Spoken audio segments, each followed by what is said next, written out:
예수께서 이르시되 내 마음을 다하고 목숨을 다하고 뜻을 다하여 주 너의 하나님을 사랑하라 하셨으니 이것이 크고 첫째 되는 계명이요 둘째도 그와 같으니 내 이웃을 내 자신같이 사랑하라 하셨으니 이 두 계명이 온 율법과 선지자의 강령이니라. 아멘. 오늘은 교회 교육 주일로 하나님의 정의로 하이파이브. 사실 이 제목은 우리 기독교 대한선교회가 올해 정한 여름 교육의 주제입니다. 이 BCM 세계관 캠프의 5번째 주제이기도 한데요. 작년에 건강, 신유에 이어서 올해는 정의입니다.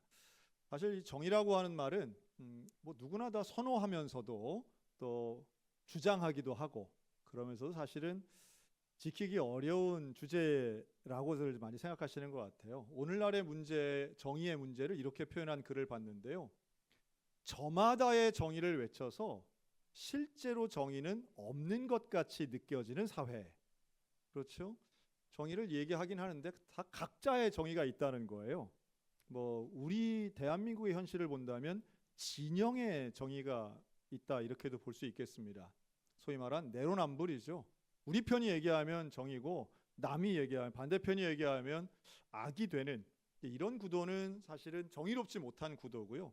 또 하나님이 원치 않는 구도이긴 확실합니다. 그래서 오늘 저는 두 가지 말씀을 드릴 텐데 하나는 정의의 기준이고요.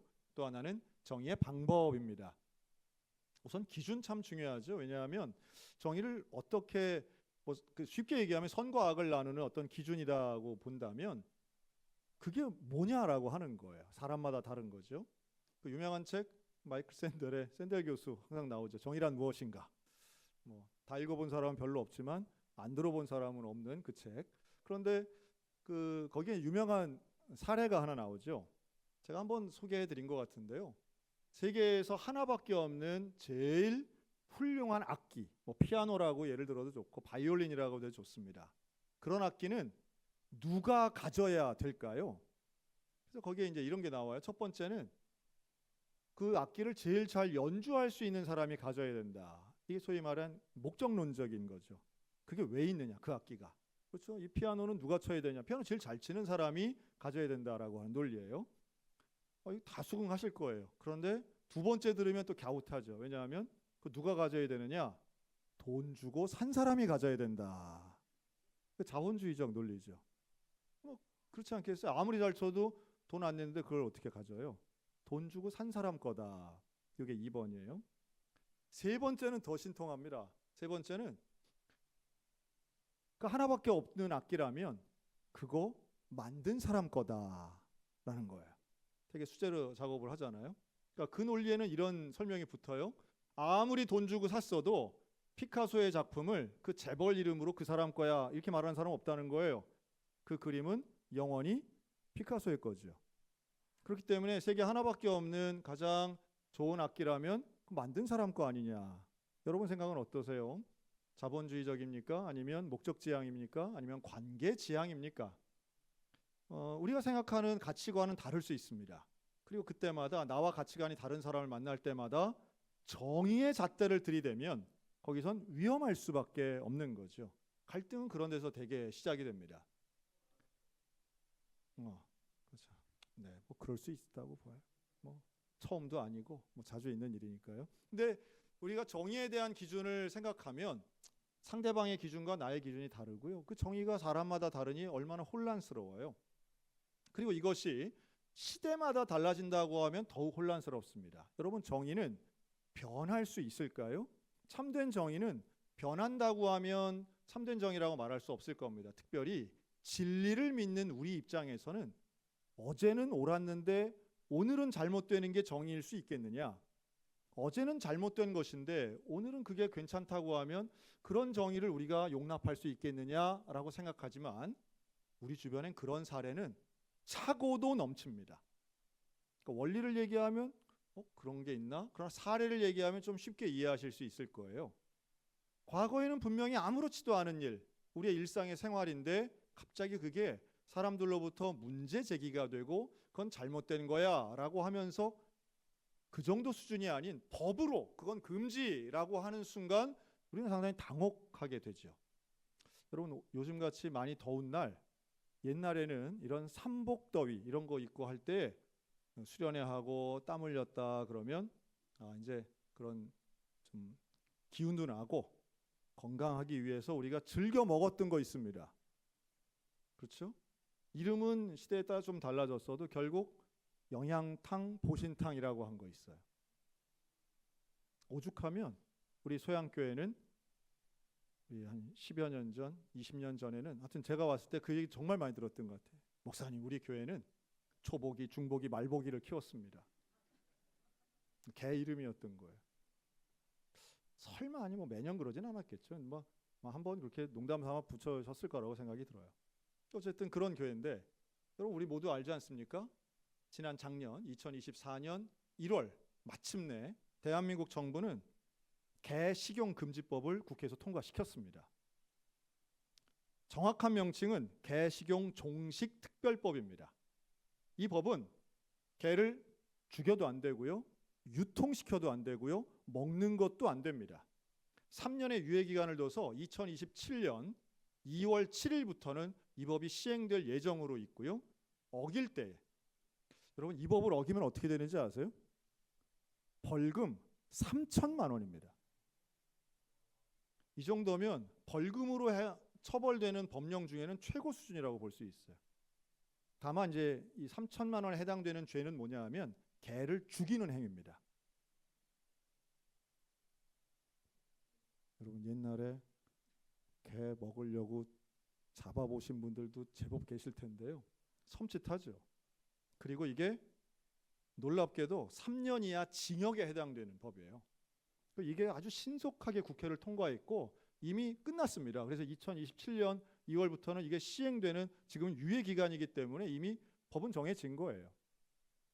자, 보신탕 먹어야 되나요? 자, 그렇다면 우리가 지난 수십 년 동안 이걸 즐겨 드셨던 분들에게는 보통 불편한 문제가 아니에요. 내가 우리 즐겨 먹었는데 우리 삼남전도에 얼마나 큰일 났어요. 심각하잖아요. 저도 매년 같이 가가지고. 다시 말해 법으로 정하는 순간 우리는 당혹스럽죠. 우리가 아주 일상적으로 어떤 죄의식 없이 여러분 이게 처음으로 문제시 됐을 때는요. 80년대만 해도 그 무슨 프랑스의 여배우가 한국의 식문화를 가지고 이야기한다고 할 때 당시의 신문사설은요. 어디 감히 우리의 역사를 그 유럽 여배우가 폄훼할 수 있느냐라고 온 국민이 분개한 적도 있었습니다. 그러나 불과 몇십 년 만에 완전히 상황이 달라지고 법제화가 되었다는 거는요. 여론하고는 차원이 다른 이야기예요. 법으로 정했다는 거예요. 이거는 개인의 취향이나 혹은 감정이나 사상하고는 아무 상관도 없어요. 법으로 정해진 거예요. 그렇다면 우리는 이걸 정의의 문제로 생각할 수 있을까요? 불과 30년 전 정의와 지금의 정의가 법으로 달라질 수 있다? 좀 이상하잖아요. 여러분 이런 식문화 이런 것은 정의의 문제와는 상관없음을 금방 눈치채셔야 됩니다. 또 있습니다. 과거에는 분명히 불법이었는데 이제는 아무렇지도 않게 된 게 있습니다. 바로 2015년 대법원에서 폐지시킨 간통법입니다. 여러분 간통법은 대한민국 사회에서 수십 년 동안 법이었어요. 배우자의 분류는 법으로 금지되어 있던 일이었습니다. 간통은. 그런데 2015년에 이 법이 폐지가 됐습니다. 폐지가 돼서 배우자의 분류, 다시 말해 결혼한 사람이 다른 이성과 혹은 동성과 성관계를 맺는 것이 불법이 아닌 나라가 되었어요. 여러분 그때 이 간통죄가 폐지되면서 가장 강력하게 나왔던 표현이 있습니다. 그게 바로 성적 자기결정권이었습니다. 성적 자기결정권. 오히려 간통죄 폐지는 남성보다 여성들이 더 많이 찬성했던 것으로 여론조사 결과들이 있어요. 여러분 그 이후에 우리 한국 사회는 어떤 변화가 있었을까요? 10년 됐습니다. 간통죄 폐지 이후. 분명한 지수가 하나 있는데요. 하여튼 이 지수는 사실이니까 받아들여야 되겠죠. 배우자 불륜율이 훨씬 더 많아졌습니다. 바람을 피우는 것 그리고 그것에 대한 사회적 인식 또 그것을 통한 이혼율 증가는 확실히 더 많아졌어요. 그러면서도 사람들은 배우자의 불륜에 대한 예민감도 커졌습니다. 그래서 그 어느 때보다도 배우자의 불륜을 밝혀내려고 하는 연구와 노력, 기술의 발전은 확실히 더 늘은 것 같아요. 그 차량용 CCTV 설치하고 뭐 녹음을 하고 그 녹음의 합법적인 과정이 무엇이고 또 이혼하기 전에 철저하게 준비를 해야 되고 그 준비에 있어서는 분명히 천천히 하시기 바래요. 천천히. 네, 괜찮아요.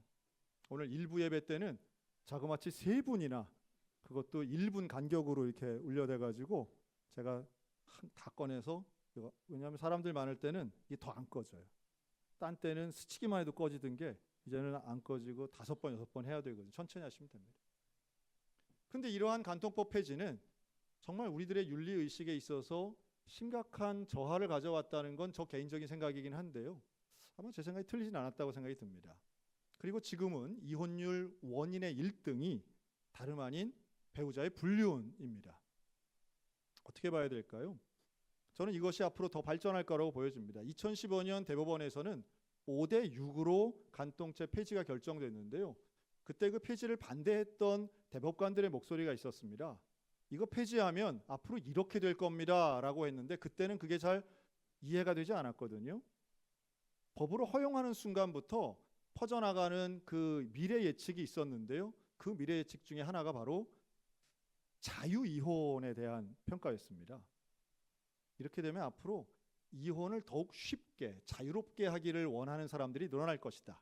그리고 그것은 미국과도 같은 유책주의가 아니라 파탄주의 쪽으로 갈 것이다 라는 말이 있었는데요. 법률 용어니까 좀 어렵긴 한데 그거 설명할 이유는 없고요. 시간도 없고. 다 쉽게 얘기하면 한쪽이 원하면 언제든지 이혼이 가능한 사회가 될 거라는 거예요. 여러분 이게 뭘 뜻할까요? 그게 개인의 자유와 원하는 대로 가는 진짜 좋은 나라, 건강한 나라일까요? 저는 이 부분에서 최소한 우리 개신교인들의 생각은 간통죄 폐지가 정의의 문제가 아니라 가정의 파괴가 하나님 나라 정의의 문제라고 생각하는 깨어있음이 있어야 된다고 저는 봅니다.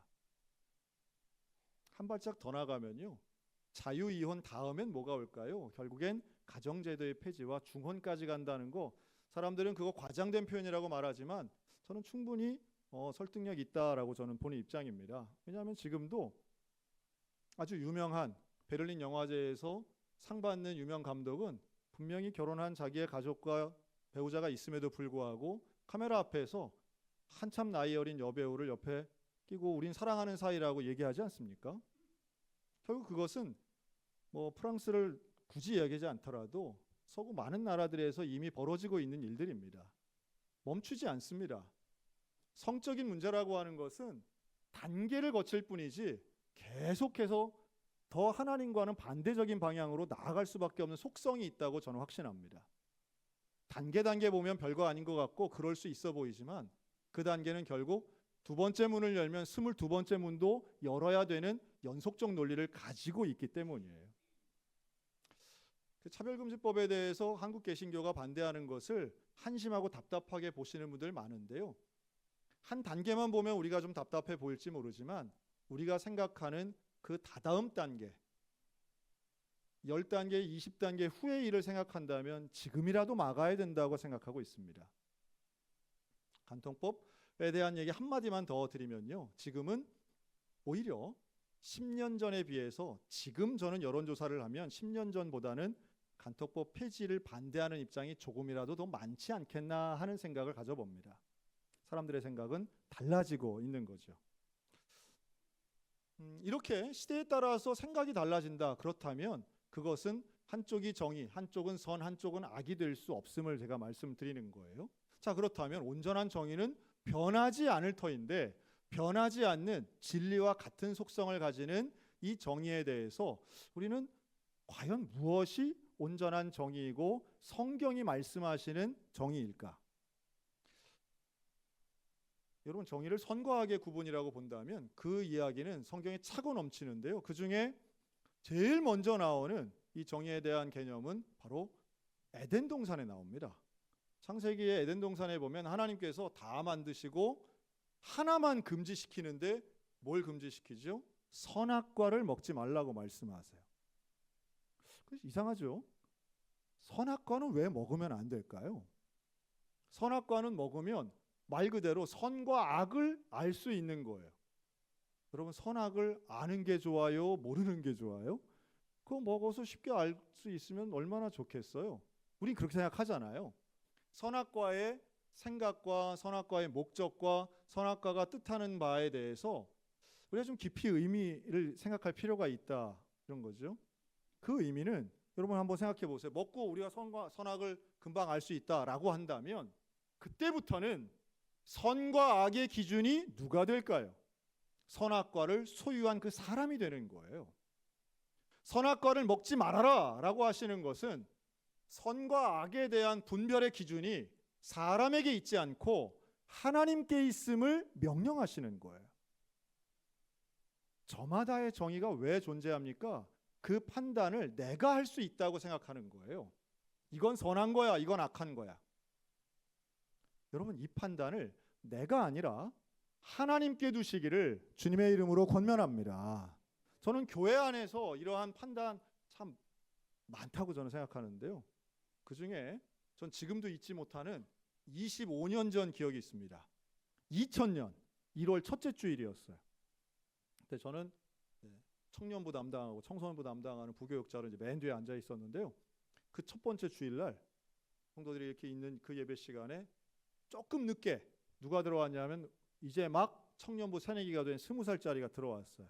수능 끝나고. 근데 얘가 들어왔는데 저도 깜짝 놀랐죠. 왜냐하면 머리가 샛노란 거예요. 이놈이 수능 끝나고 제일 먼저 한 게 미용실 가서 염색을 한 거예요. 샛노랗게 정말. 아주 완전 황금색으로. 왔나 보다 했는데 그냥 뒤에 이렇게 앉아 있으면 되는데 얘가 또 굳이 가운데 통로를 맨 앞에 와서 딱 앉더라고요. 제가 그 장면을 잊지 못하는데요.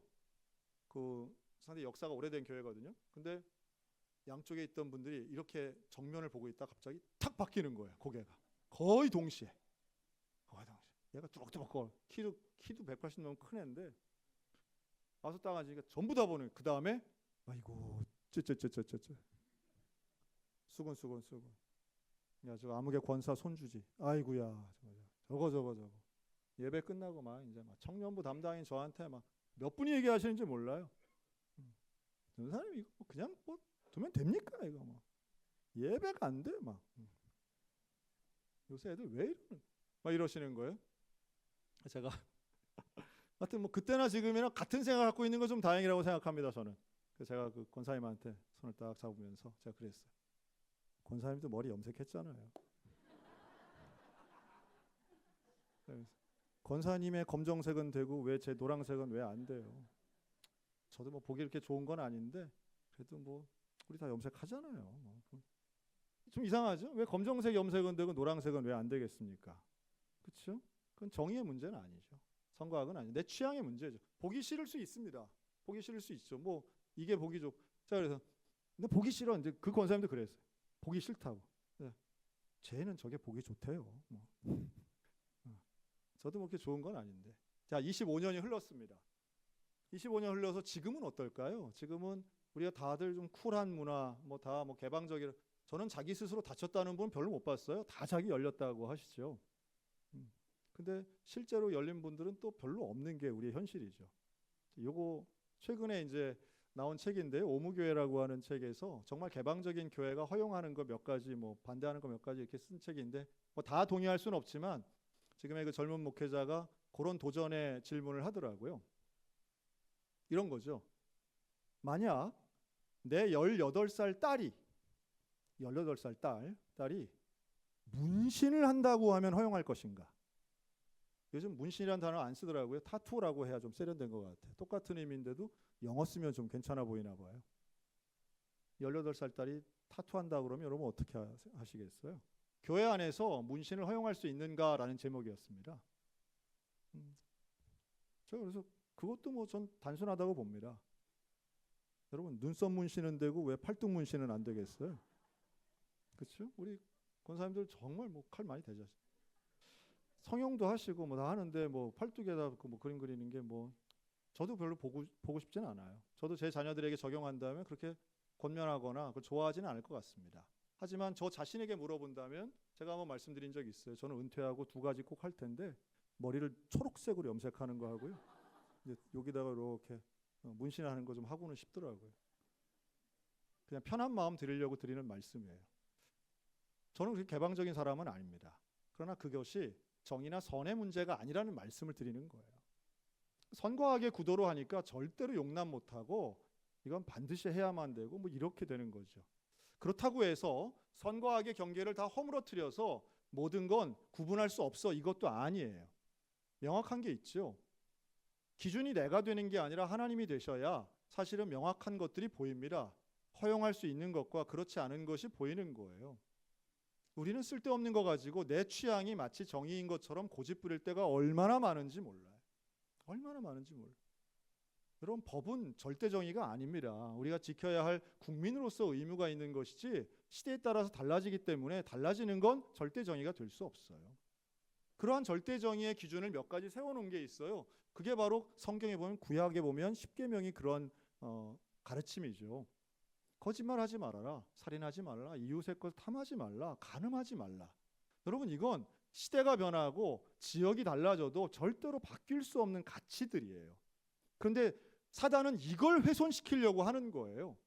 이걸 훼손시킵니다. 뭔가 선과 악의 경계를 허물어서 이게 없는 것처럼. 저는 그 대표적인 게 마약법이라고 봅니다. 이제 마약 중독, 이거 지금 치고 들어오잖아요. 개인의 자유권, 나는 나를 망칠 수 있다. 나는 나를 망칠 권리가 있다. 피해자가 없는 것은 범죄가 안 된다. 이미 많은 인플루언서들, 또 많은 유명한 가수들이 여기에 대해서 계속해서 마치 선지자처럼 도전하고 있습니다. 여러분, 뭐라고 설명하실래요?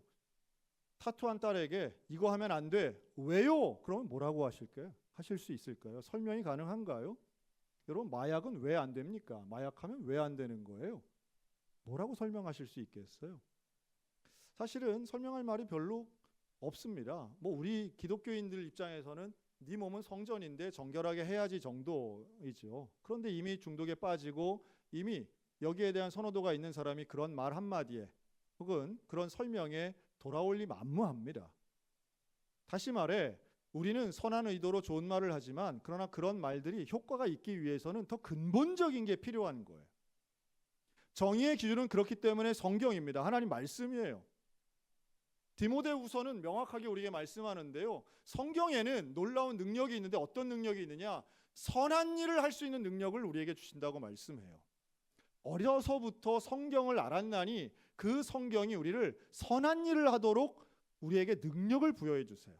하나님의 말씀이 그 선한 능력이 뭘까요? 무엇이 선한가를 알아보는 분별력이에요. 우리는 올 여름 우리의 자녀들에게 바로 이러한 정의의 교육을 시킬 건데요. 저는 우리 다음 세대와 우리의 자녀들에게 이런 능력이 있었으면 좋겠어요. 요즘은 능력이란 말 잘 안 쓰고 스펙이란 말 쓰죠. 스펙은 원래 전자제품의 특성, 이 스페시피케이션을 이야기하는 건데 그걸 줄여서 그냥 스펙이라고 단어 쓰잖아요. 사람에게 적용해가지고 그 사람이 갖고 있는 능력 총칭을 얘기합니다. 그래서 저는 우리의 자녀들에게 그런 능력이 있었으면 좋겠어요. 선과 악을 분별하는 능력. 하나님이 기준되어서 하나님이 원하시는 것을 원하는 영적 능력. 세상이 아무리 이야기하고 시대가 아무리 이야기해도 함께 휩쓸려 내려가지 않는 용기력.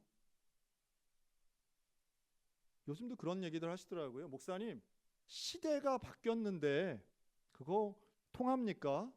그거 괜찮을까요? 여러분, 시대가 바뀌어서 우리가 변해야 될 것들도 분명히 있습니다. 소통의 방식은, 방법은 시대에 맞춰서 변해야 되겠죠. 하지만 정의는 그렇지 않다는 거예요. 선과 악의 문제는 시대가 변했기 때문에 우리도 바꿔야 된다면 그거는 잘못된 거죠. 그럼 어떤 식으로 우리가 봐야 될까요? 정의는 변하지 않고요. 시대가 변했다면 그것은 시대가 변한 게 아니라 시대가 타락한 것입니다. 여러분, 타락한 것을 발전이나 우리가 따라가야 할 변화로 본다면, 트렌드로 본다면 그건 분별력이 없는 것입니다. 남들이 죄를 지니까 나도 짓는다. 남들이 불륜을 저지르니까 그건 별거 아니다. 남들이 투기하니까 나도 할 수 있다. 여러분, 그건 잘못된 생각인 거예요. 남들이 한다고 해서, 아무리 다수가 한다고 해서, 혹은 그 다수가 큰 분위기라고 해서 나도 해도 된다는 건 아닌 거예요. 왜냐하면 우리의 기준은 내가 아닌 여호와 하나님이셔야 되기 때문입니다. 오늘 한 율법학자는 예수님께 이런 질문을 해요. 예수님, 성경에 많은 계명이 있는데 이 계명 중에 제일 크고 제일 중요한 건 뭡니까? 이렇게 말해요. 그랬더니 우리가 아시는 것처럼 하나님을 사랑하되 내 목숨을 다하고 뜻을 다해서 하나님을 사랑해. 이게 제일 중요해. 그 다음 내 이웃을 사랑해야 돼. 내 이웃을 사랑하는데 너 자신을 사랑하는 것처럼 사랑해야 돼. 이게 네가 지켜야 할 강령이고 계명이야. 여러분, 이 말을 들으면 어떤 느낌이 오세요? 하나님 사랑, 이웃 사랑. 그러면 아마 대부분 분들은 이런 느낌이실 거예요. 좋은 말이야. 옳은 말이야. 노력해야지. 이웃 사랑하기 위해 노력해야지. 여러분, 계명은 노력하는 건가요? 반드시 해야 될 일인가요? 계명은. 그렇죠? 계명은요, 법은 지킨다고 상을 주는 게 아니에요. 지키는 건 당연한 거예요. 언제 영향이 와요? 어길 때 벌을 받는 거예요. 그게 법이에요. 그게 계명이에요. 계명은 지키는 게 노력해서 뭐 뜻이 좋고 한데 내 능력이 좀 부족해서 못 지켜도 하나님 알아주시겠지. 그건 계명이 아니에요. 계명은 안 지키면 벌을 받아야 되는 거예요. 그런데 그 크고 위대한 계명이 뭐라고요? 하나님 사랑, 이웃 사랑. 차라리 10계명이 쉬워요. 10계명은 명확하죠. 10계명은 나 거짓말 안 했으니까 다행이야. 나 간음 안 했으니까 다행이야. 이럴 수 있는데 이웃 사랑을 안 하면 우리는 벌을 받는 개념이 제일 큰 계명인 거예요. 여러분, 하나님 사랑하셔야 됩니다. 하나님이 뭘 원하시는지를 알려고 애를 써야 돼요. 하나님 마음에 드는 인생을 살려고 노력해야 됩니다. 타인의 불의에 대해서 정죄하고 심판하는 데 시간 허용하지 말고 나 자신이 하나님 앞에 올바르고 거룩한 인생이 살고 있는지, 하나님 사랑, 이웃 사랑을 실천하고 있는지 돌이켜봐야 된다는 말씀이에요. 제가 오늘 설교를 준비하면서 좀 책을 이것저것을 좀 봤는데요. 그 중에 좀 인상적인 게 하나 있더라고요. 일본의 뇌과학자 나카노 노부코라고 하는 분이 쓴 책인데 제가 제목에 좀 홀려가지고 봤습니다. 정의 중독이 있어요. 정의 중독. 이 책에서는 왜 그렇게 사람들은 악플을 많이 달까? 이거를 뇌과학자가 설명을 했는데요. 요즘의 사람들은 개인의 생활이나 다른 사람의 생활을 여러 통로를 통해서 구체적으로 안다는 거예요. 그러면서 유명한 대기업 회장이라든가 무슨 유명한 연예인들이라든가 이런 사람들이 말 실수 하나만 해도 그걸 잡아낸다는 거예요. 말 실수 하나만 해도. 또 무슨 내밀한 생활 CCTV에 다 찍히니까요. 그 무슨 엘리베이터에서 비서 발차고 이런 것들에 대해서 다 찍어가지고 다 이런 거를 뭐라고 하느냐 하면 그 사람들에 대해서 정의적인 마음을 가지고 심판한대요. 이런 나쁜 놈, 벌 받을 놈. 야, 세상에 이런 나쁜 사람이 있나? 그런 말을 하다니, 그런 행위를 하다니 정의의 이름으로 이건 혼나야 돼 하면서 나에게는 아무 피해가 없이 명확한 사실을 가지고 타인을 비판하는 일에 모두가 몰두하는데 그 이유가 바로 그때 도파민이 나온답니다. 이 사람 얘기예요. 그때 도파민이 나온대요. 그러니까 그냥 흉보는 건 안 되고 근거가 있어야 된대요. 근데 그 근거가 저 사람이 잘못했을 때, 누군가 잘못했을 때 그것을 아주 지적하는 내가 의롭다고 느껴질 때 도파민이 나온대요. 그런데 아이러니하게도 남을 칭찬할 때는 그게 잘 안 나온대, 그만큼. 그래서 선풀보다 악플이 많은 이유가 그거다라고 이분은 그렇게 설명을 했더라고요.